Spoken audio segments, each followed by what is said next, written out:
Hello students, my name is Sapna Goyal and my channel is Sapna Goyal 1985. Through this video, we are going to study class 7th History Lesson 2 of NCERT book New Kings and Kingdoms. Before we proceed any further, let's recall the meaning of dynasty, kingdom and empire. Dynasty means a family of rulers who rule over a country for a long period of time. For example, Gupta dynasty, Mauryan dynasty. Mauryan dynasty में the first ruler was Chandragupta Maurya. Then his son Bindusar came to power. Then Bindusar's son Ashok came to power. So it can be called a dynasty. Then kingdom. Kingdom means any country which is ruled by a monarch, that is a king or queen. Whereas an empire is a large kingdom. एक kingdom के अंदर एक king या queen एक territory पे rule करता है. Whereas in an empire, a king or a queen rules over many regions and many areas. So, for example, British Empire, Mauryan Empire. Now let's start with the first topic of the chapter, emergence of new dynasties. पहले के time पे बहुत सारे Prince राजा इसलिए बने क्योंकि उन्होंने अपना राज्य इनहेरिट किया. उनके फादर ने when he became old, he gave his kingdom to his son. But there were many people who became kings not because they inherited the property, but because of their power, their influence. They were able to gain control over a larger area and they declared themselves to be the king of that area. One such example is of Samantas. अब ये Samantas थे कौन? या तो वो बहुत बड़े जमींदार थे यानी लैंडलॉर्ड और they were warrior chiefs यानी कि वो सेनापति थे. लेकिन they were always subordinate to the existing king of that area. They used to collect taxes from their area and from that money they used to maintain military and they provided military support to the king whenever the king required it. They used to take gifts to the king as well. But many of the Samantas over time gained lot of power and wealth and as a result they declared themselves independent of the king of that area and gave themselves very high sounding titles like Mahasamant or Mahamandaleshwara. So over time a Samanta became a king. But this did not happen with all the Samantas. Another example of emergence of new kings and dynasties is of Rashtrakuta, Kadamba and Gurjara Pratihara dynasty. Let's start with Rashtrakutas. Students, you have read about Chalukya dynasty in your class 6 history book. Chalukyas were ruling over Karnataka and Danti Durg जो था वो Chalukyas के under एक सामंत था. So over time Danti Durg became very powerful and he fought a battle with his Chalukya overlord and in that battle Danti Durg won and he became the founder of Rashtrakuta dynasty. But he was not a Kshatriya by birth, so he performed a ritual. That ritual was called Hiranyagarbha and whosoever performed that ritual, ये माना जाता था कि he will become a Kshatriya even if by birth he is not a Kshatriya. Then another example is of Kadam and Gurjara Pratihara dynasty. Both the dynasties were actually ruled by people who were not Kshatriyas by birth. Maurya Sharman and Harichandran, they both were Brahmins and they both belonged to very rich Brahmin families. Gradually, in order to establish their power, उन्होंने हथियार उठा लिए, उन्होंने लड़ाइयाँ की, military maintain की, and they established their kingdoms. So Maurya Sharman became the first ruler of Kadam dynasty and Harichandra became the first ruler of Gurjara Pratihara dynasty. Okay, so this is the image of the map given in book. This map is showing various dynasties and areas ruled by them. So we just talked about Gurjara Pratiharas. They ruled over areas of Rajasthan. Rashtrakutas, they ruled over Western Deccan and this portion of Western Deccan was ruled earlier by Chalukyas. And that purple oval, it is pointing to portions of Karnataka and it was ruled by Kadam dynasty. And then there were Palas who ruled over Bengal and there were many other dynasties like Kaling dynasty, Utkal dynasty, Chehras, Cholas, Pandyas, etc. एक राजा की life जीना जितना आसान है उससे कहीं ज़्यादा मुश्किल है अपने राज्य को, अपने किंगडम को चलाना. So in this topic we are going to study how kings administered their kingdoms. In order to show that they are very powerful, kings gave themselves high-sounding titles. For example, Maharaja Adhiraj, which means overlord of the kings, यानी कि राजाओं का भी राजा. Then another title is त्रिभुवन चक्रवर्तिन. इसका मतलब तीनों लोकों का राजा, धरती आकाश पताल तीनों लोकों का राजा. लेकिन इतने हाई साउंडिंग टाइटल्स दे तो दिए, मगर kings were not powerful all alone. They needed the help of their samans. They needed the help of association of peasants, brahmins, traders, etc. And in order to run their kingdom, kings collected taxes. They collected taxes from peasants. Peasants were those people who worked under a landlord, or cattle keepers, यानी कि जो गाय भैंस पालते हैं, produce से अपना गुजारा करते हैं, and then artisans who used to work with hand. So they all gave taxes to the king. But why did the kings collect taxes?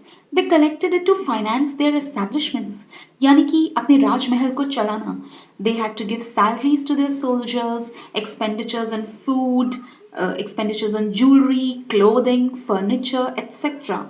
And then they used these taxes to construct massive structures like forts, temples, and palaces. And they also used it to wage wars. यानी कि किसी और king से लड़ाई करने के लिए बहुत सारा पैसा चाहिए होता था, and that money came from taxes. The next topic is prashastis and land grants. But what were prashastis? Prashastis were Sanskrit poems written by Brahmins in praise of kings. यानी कि ये संस्कृत में लिखी गई वो कविताएं थी जिसमें सिर्फ राजाओं की तारीफ थी. ये जरूरी नहीं है कि whatever was written in prashasti was true. Prashastis showed the kings as great achievers, victorious, fearless, valiant. यानी कि एक राजा ने अपनी लड़ाई में कितनी ही लड़ाइयां हारी हो, कितना ही वीक हो रहा हो, बट प्रशस्ति में हमेशा ये बताया गया कि the king is very fearless, he was very valiant यानी courageous, and उसने बहुत सारा कुछ अपनी लाइफ में अचीव किया. But there is one Prashasti author who needs a special mention here, and that is Kalhan. Kalhan, he composed his Prashasti for kings who ruled over Kashmir. But unlike other authors of Prashastis, he was often critical about the rulers and their policies. यानी कि अगर एक ruler ने अच्छी policies नहीं बनाई, अच्छे काम नहीं किए, so he wrote negatively about them as well. Now the next topic is land grants.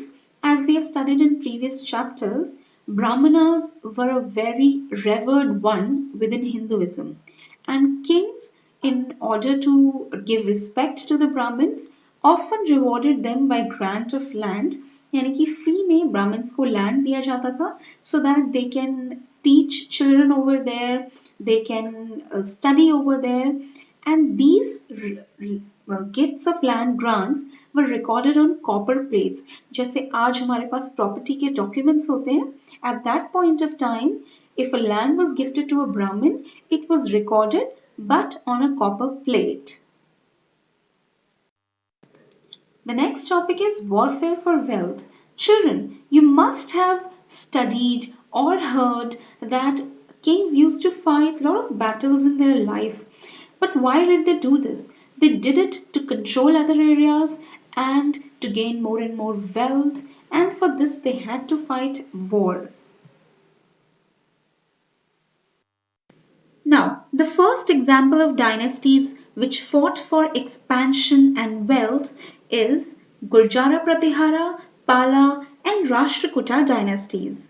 They all fought for control over Kannauj, and in this struggle, since three parties were involved, it was called as tripartite struggle. But why did they all want to control Kannauj? Kannauj was a commercially very, very important place as it lied on the Ganga trade route. The next example is of Sultan Mahmud of Ghazni. Ghazni is a place in Afghanistan. Sultan Mahmud of Ghazni ruled over parts of Central Asia, Iran, northwestern parts of Indian subcontinent. But do you know, children, his aim was not to set up an empire in India or to rule over people of India. Rather, his main aim was to plunder wealth of India.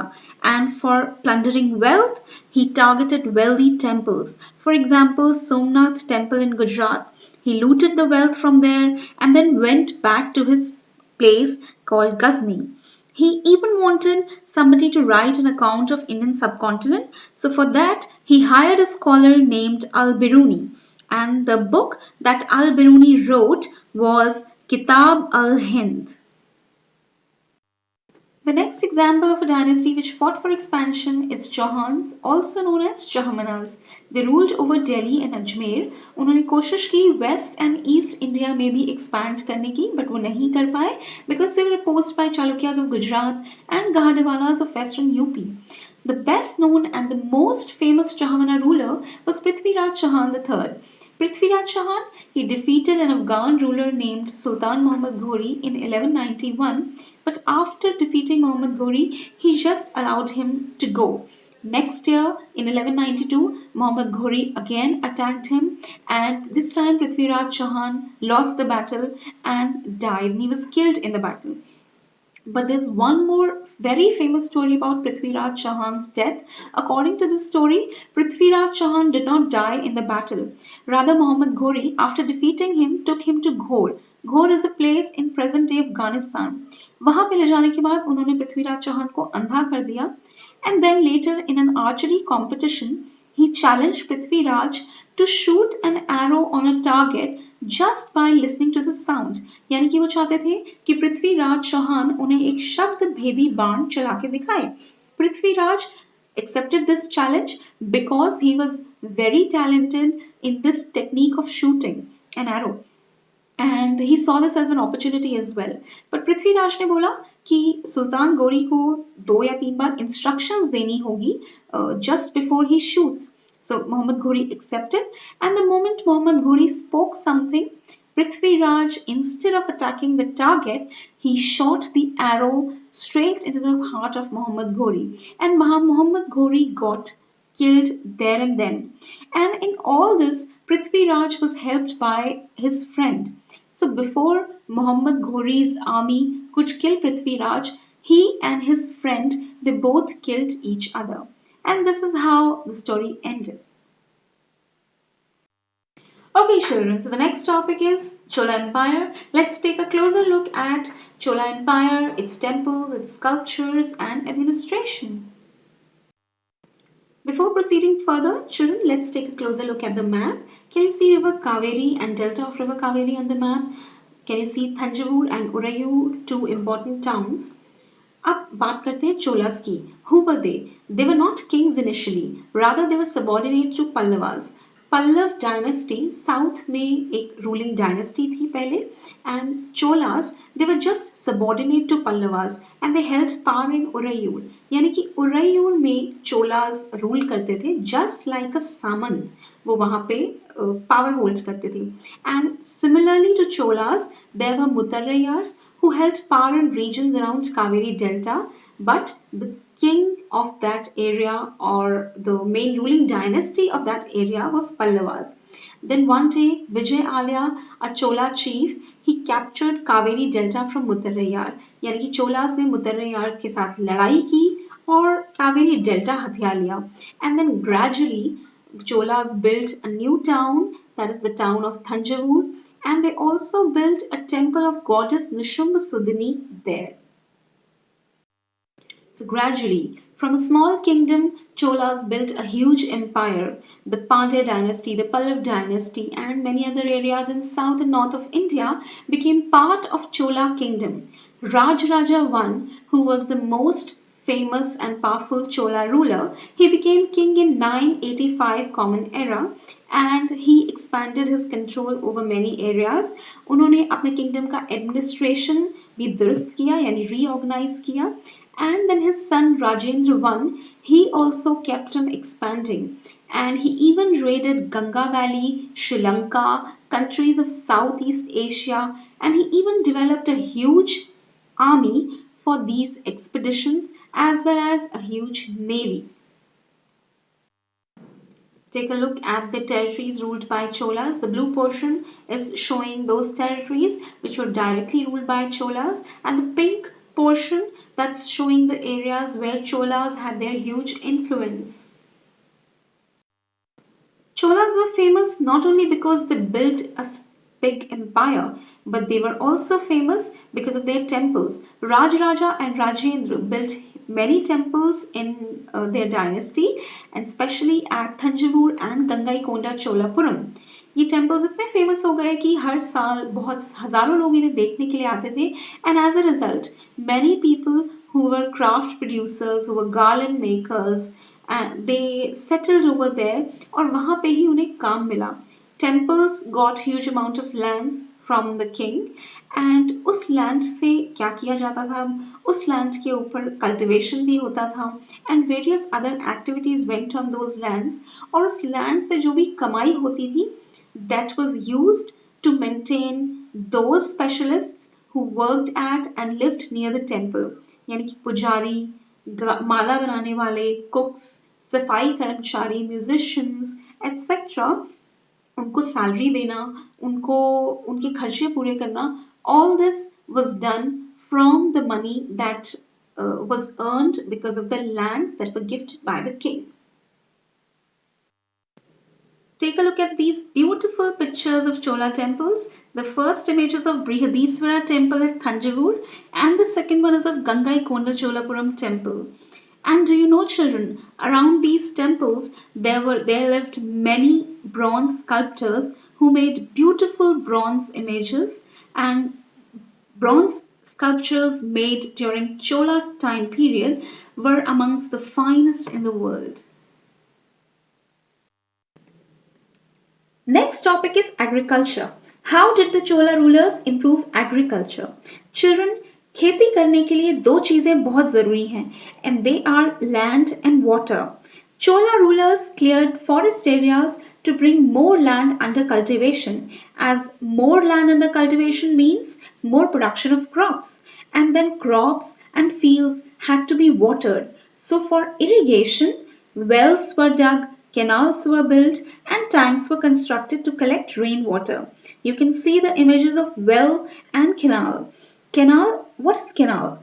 Canal is a channel of water that is connected to a reservoir, and reservoir in turn is connected to a dam, and dam is constructed on the main river. Then tanks were built to collect rainwater.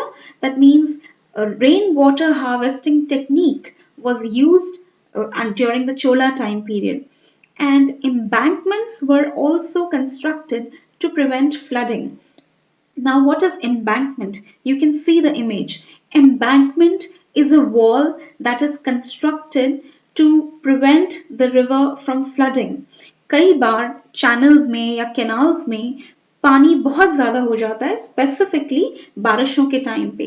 सो बहुत खतरा रहता है कि आसपास के इलाकों में बाढ़ आ सकती है क्योंकि चैनल्स ओवरफ्लो करते हैं. So in that case, in order to prevent that, these walls are constructed. They are like V-shaped walls and they help, they prevent the water from overflowing the channels. And then Kaveri River was also used to provide water for irrigation. Kaveri River has many channels and those channels used to flood the nearby areas during rainy season, and that made the soil fertile as well. So here is another map. Can you see Gangaikonda Cholapuram, Thanjavur and Urayur? They are all situated on the banks of river Kaveri. So river Kaveri was an important source of irrigation for all three towns. These are the pictures of Sluice Gate. Sluice Gate is a sliding gate for controlling the flow of water. The smallest image at the top, it's the image given in the book. Now these sluice gates were also used during Chola time period. Can you see the red arrows? These gates, when they are pulled up, the water flows to the other side, and when they are pulled down, the flow of water can be stopped. This is done to maintain the flow of water specifically during rainy season when the flow of water becomes too heavy and it can cause flooding in the nearby areas. So children, before moving to the next topic, that is administration under Chola Empire, it is necessary to understand meaning of certain terms. The first term is Ar. Ar means a settlement of peasants. Peasants कौन है? These are those people who work under a landlord. एक landlord की ज़मीन के ऊपर खेती करते हैं and for using their land they pay tax. Either through in the form of money or अगर पैसा नहीं है तो they used to give part of their produce to the landlord and generally second option was opted. So एक village में बहुत सारी peasant communities थी, peasant caste थी, उस ग्रुप को कहा जाता था अर. And next is Nadu. Group of villages with settlements of peasants was called Nadu. यानी कि हर विलेज में बहुत सारी peasants की communities थी. All those communities in village 1, village 2, village 3 and so on, they all were taken together and they were called Nadu. And Velala is the next term. Velala is a caste of rich peasants. Peasants में भी बहुत सारी caste थी. One such caste was Velala and they were rich peasants. And the next term is Brahmadeya. Brahmadeya is a land gifted to Brahmins by kings. And these gifts were recorded on copper plates as shown in the image. Next topic is Chola administration यानी कि चोलास अपना राज्य का काम किस तरह से चलाते थे. So Chola administration was very well organised and efficient. Cholas had a large army and they were a monarchy. So they administered their kingdom in following ways. In every Chola village, the communities of people were majorly divided into two groups, that is Brahmins and non-Brahmins. The assembly of Brahmin people was called as Sabha and the assembly of non-Brahmin people were called as Nadu. जैसे कि आपने सुना होगा students union, teachers union, laborers union. So it was not a union but it could be called an assembly. So Brahmins की assembly को सभा बोलते थे and non-Brahmins की assembly जो थी that was a peasant assembly. It was called Nadu. So village के कामकाज को देखने के लिए in order to administer the village, rich peasants of Velala caste they exercised considerable control over affairs of Nadu. यानी कि जो peasant group था उसके अंदर although बहुत सारी communities थी but the main community was Velala caste because they were rich. So peasants of Velala caste they handled majority of the issues and they took major decisions for controlling the affairs of Nadu. And then there were association of traders also who were called as Nagaram. Traders वो लोग होते हैं जो एक जगह से दूसरी जगह goods को buy and sell करते हैं. So association of traders was called as Nagaram and at times within the Chola administration they were also asked to handle some functions. Brahmin assembly का main काम क्या होता था? Brahmins as we studied earlier, Brahmins were given gifts of land by the kings. So their main function was to look after that land which was called Brahmadeya. उस land पे cultivation भी होता था, उस land पे temple भी होता था, charity work भी होता था, उसमें irrigation भी संभालना होता था. So to look after all that work, they also had their communities and that was the main work of Brahmin village assembly. And sabha में election होते थे in order to choose the members of committee. Elections used to take place and elections को जीतना आसान नहीं था. You could contest elections only if those Brahmins had their own house. They were aged between 35 to 70. They were well versed in Vedas and administrative matters. They were honest, etc. So here are some important terms from the chapter. Pause the video here, watch them, understand them and learn them. Let's recall certain facts. Gurjara Pratihara ruled over Rajasthan and Gujarat. Rashtrakutas ruled over Western Deccan. Palas ruled over Bengal. Cholas over Tamil Nadu. Chalukyas over Karnataka. Pallavas over Kanchipuram in South India.